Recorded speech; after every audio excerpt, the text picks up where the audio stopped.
Friends, భారతదేశంలో ముఖ్యంగా ఢిల్లీలో జరిగిన ఈ హోటల్ అగ్ని ప్రమాదానికి సంబంధించిన ఘటన ఏకంగా మొత్తం మన భారతదేశాన్ని కుదిపేసింది.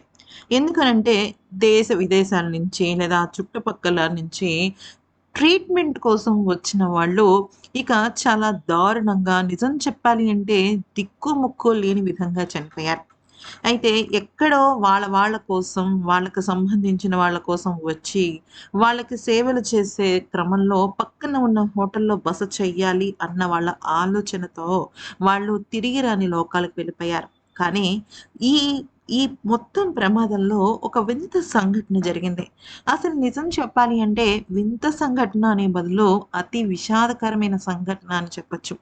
జరిగిన విషయం ఏంటి అనేది గనక మనం చూసినట్టయితే బేసిక్‌గా ఈ హోటల్ ప్రమాదాన్ని గనుక మనం చూసినట్టయితే, ఒకే ఒక ఎంట్రీ, ఒకే ఒక ఎగ్జిట్. అంటే అంత పెద్ద 5 అంతస్తుల భవనానికి ఒకటే ఎంట్రీ, ఒకటే ఎగ్జిట్ ఉంది అంటే అది ఎంత నీచమైన రూల్స్ ఫాలో అవుతున్న విధానమో మీకు అర్థమైపోయి ఉండాలి. సరే, ఇక వీళ్ళ గురించి ఏంటి విషయం అనేది గనక చూస్తే, ఇప్పుడు మీరు చూస్తున్న ఈ దంపతుల పేరు గనక గమనించినట్టయితే, ఇతని పేరు వివేక్ అగర్వాల్. ఈయన భార్య నీరు అగర్వాల్. అయితే ఈవిడ మిసెస్ ఇండియా. అంటే అందంలోనే కాదు, ఈవిడ ఒక ఎన్‌జీఓ సంస్థను నడుపుతోంది. వివేక్ అగర్వాల్ అని ఈయన ఒక ప్రముఖ చార్టర్డ్ అకౌంటెంట్. అయితే వీళ్ళ నాన్నగారికి వీళ్ళ నాన్నగారికి 80 ఏళ్ల వయసనమాట. సో, అనారోగ్యం కారణంగా ఆయన్ని పక్కనే అంటే ఈ హోటల్ ప్రమాదం జరిగింది జూసారు? ఆ హోటల్ ప్రమాదం జరిగిన ఒక అర కిలోమీటర్ల దూరంలో మ్యాక్స్ హాస్పిటల్ అనే దానిలో వాళ్ళ నాన్నగారిని చేర్చారు. అయితే ఇక వాళ్ళ నాన్నగారిని చేర్చిన తర్వాత వివేక్ అగర్వాల్ గారు ఎప్పుడు కూడా వాళ్ళ నాన్నగారితోనే ఉంటూ ఉంటారు. అయితే విషయం ఏంటి అంటే ఇక్కడ ఆయన్ని పరామర్శించడానికి ఏం జరిగింది అంటే, కొడుకు, కోడలు అలాగే ఇద్దరు ఆడపిల్లలు. అంటే ఈ వివేక్ అలాగే నీరు దంపతులకి ఇద్దరు ఆడపిల్లలనమాట. అయితే ఆ ఆడపిల్లల వయసు ఒకళ్ళకి 20 సంవత్సరాలు, ఇంకొకళ్ళకి 15 సంవత్సరాలు. ఇక్కడ ఈ వివేక్ అనే ఆయనకి సుమారుగా 44, 45 సంవత్సరాలు. భార్యకి 42 సంవత్సరాలు. ఇక ఈ ప్రేమలత అగర్వాల్ గారు వివేక్ తల్లి. ఓకే. ఏంజెల్ అగర్వాల్ పెద్ద కూతురు. ఇంకా చిన్న కూతురు పేరొచ్చేసరికి చిట్టి అగర్వాల్. ఇలాగా వీళ్ళ మొత్తం ఫ్యామిలీ ఇలా ఉందనమాట. అయితే వీళ్ళు వాళ్ళ ఈ ఇద్దరు ఆడపిల్లలేమో వాళ్ళ తాతగారిని చూడ్డానికొచ్చారు.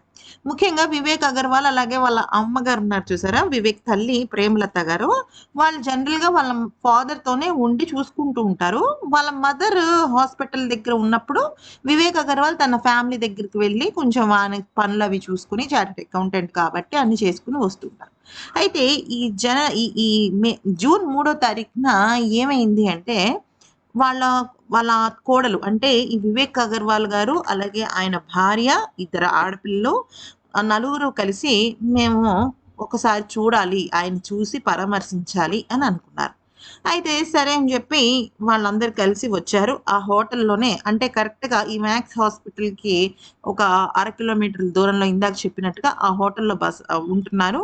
బ్రేక్‌ఫాస్ట్ బ్రేక్‌ఫాస్ట్ చేసుకున్నారు. అంతా కూడా జరుగుతున్న సమయంలో అయితే నిజానికి జరిగిందేంటంటే జైపూర్, అజ్మీర్ వంటి ఇతర ప్రాంతాల నుంచి కూడా ఉదయం పూట వచ్చిన వివేక్ అగర్వాల్ మావయ్య, అత్తగారు. అంటే ఈ ఈ వివేక్ వాళ్ళ భార్య తల్లిదండ్రులు కూడా బియ్యంకుని పలకరించాలి గదా మరి. మరి వాళ్ళు గూడా వచ్చారనమాట. వచ్చి వాళ్ళేం జేశారంటే హోటల్‌లోనే ఉన్నారు. ఎందుకనంటే హాస్పిటల్‌లో అన్ని టైమ్స్‌లో కూడా ఆహ్, వెళ్ళే అవకాశం ఉండదు కదా! కొంతవరకే విజిటింగ్ అవర్స్ గట్రా ఉంటాయి. సో, వాళ్ళేం జేశారంటే, సరే మేము చూస్తాము. కాకపోతే ఏంటంటే, ఈలోపు అలౌ చేసేలోపు ఈ హోటల్‌లో ఉందాము అని జెప్పేసి వాళ్ళు అక్కడే ఉన్నారనమాట. అయితే ఏం జరిగింది?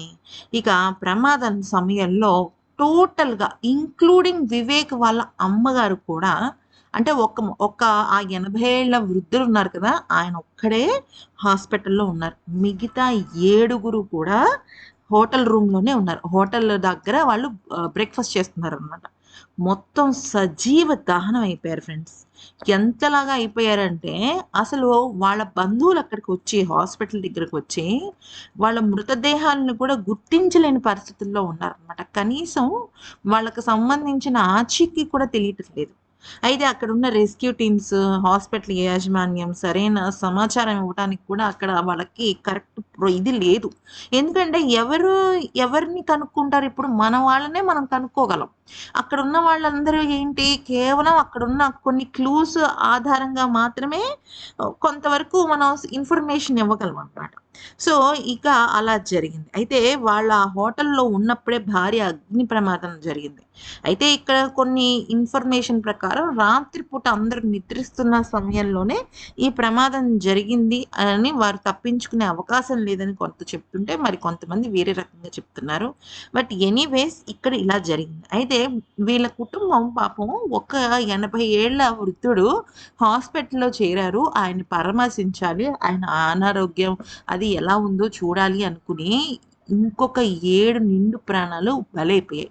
అయితే మీకిప్పుడు విషయం ఏంటి అంటే, ఏ పెద్దాయన కోసమైతే వీళ్ళందరూ వచ్చారో, ఆ పెద్దాయన పాపం నిజంగా చాలా అనారోగ్య పరిస్థితుల్లో ఉన్నారాయన.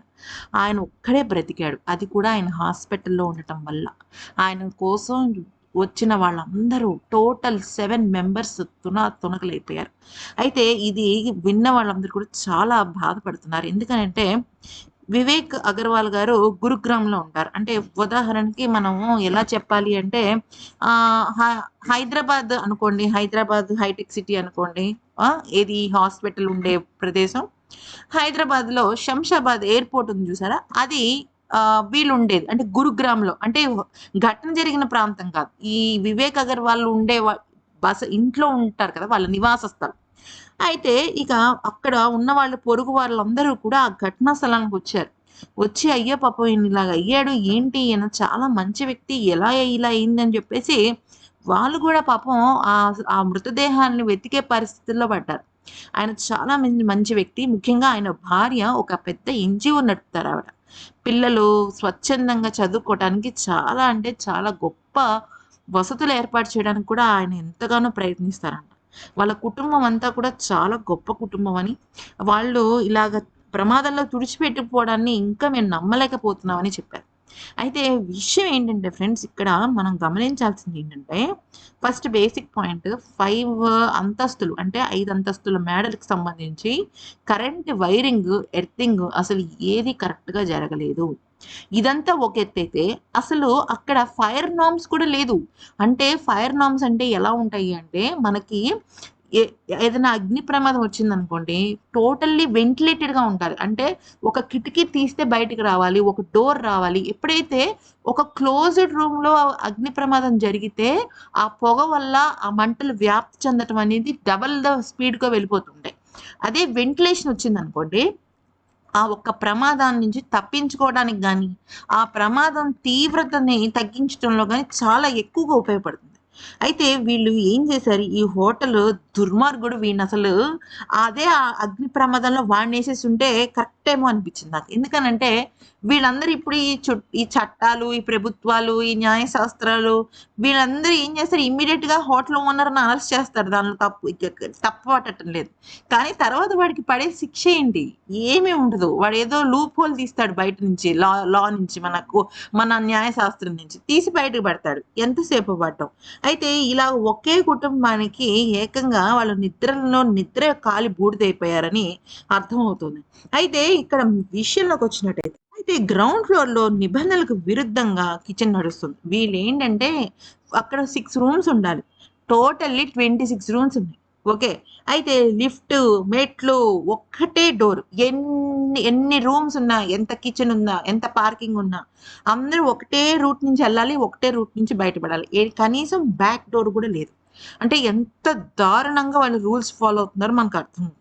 గ్రౌండ్ ఫ్లోర్‌లో నిబంధనలకు విరుద్ధంగా రెస్టారెంట్ కిచెన్ నడవడం చాలా దారుణం అని తెలుస్తుంది. అయితే అక్కడ షార్ట్ సర్క్యూట్ కారణంగానే ఇదంతా జరిగిందంట. ఎందుకనంటే వైర్‌లన్నిటిని కూడా ఏదో ఎలక్ట్రీషియన్ పని జరిగిందో ఏదో జరిగింది. ఆ 5 అంతస్తుల మేడ ఎక్కడి నుంచి ఏ కనెక్షన్ వచ్చిందో తెలియలేదు. ఇప్పుడు ప్రమాదాలు జరుగుతాయి కాబట్టే దానికి తగ్గట్టుగా రూల్స్‌ని బిల్డప్ చేశారు. అంటే సరైన గాలి వెలుతురు వెళ్ళాలి. ఒక ఫైర్ ఇంజిన్ చుట్టూ తిరిగేటట్టుగా ప్లేస్‌ని వదిలిపెట్టాలి. ఎందుకంటే ఇప్పుడు ఈ అంతస్తుకి వెనక భాగం అగ్ని ప్రమాదం జరిగిందనుకోండి. ఫైర్ ఇంజిన్ వాళ్ళు ఎలా ఎళ్తారు? ఇల్లుని తన్నుకుంటూ వెళ్ళలేరు.